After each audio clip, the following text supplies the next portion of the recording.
God, why have you forsaken me?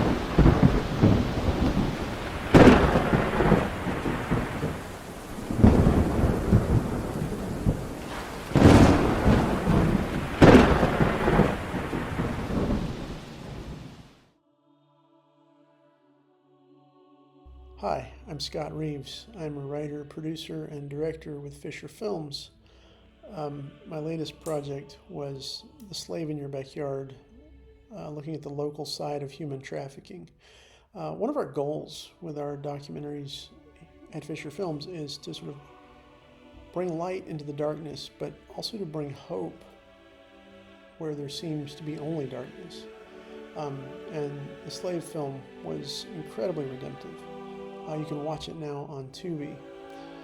But for our next project, we wanted to address an issue that comes up a lot for myself as an instructor in religious studies and philosophy. I find that one of the largest, kind of most pressing questions that people who just have trouble believing in God deal with is this question of evil. If God's good and God's loving, why is there evil? Why is there suffering?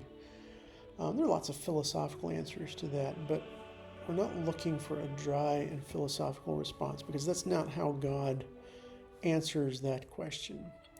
We're going to start this film with the story of a family who lost a daughter to cancer when she was very young,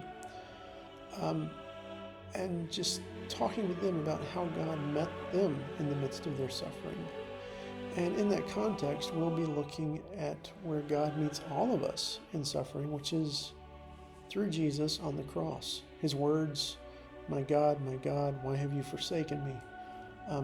These are the introduction to Psalm 22. And Jesus is effectively saying, go read my psalm, see what's happening here.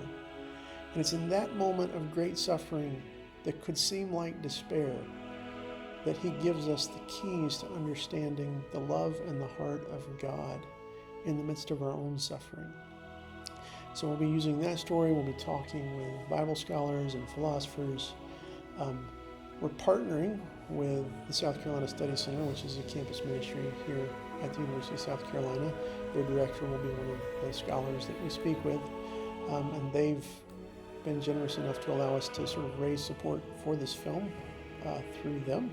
So you can contribute to this film at the South Carolina Study Center's website. You can see it on the screen. Just go to the donate button, go to the drop-down menu, and click on the film project. We greatly appreciate your support. We're excited about what God can do through this film. Thank you.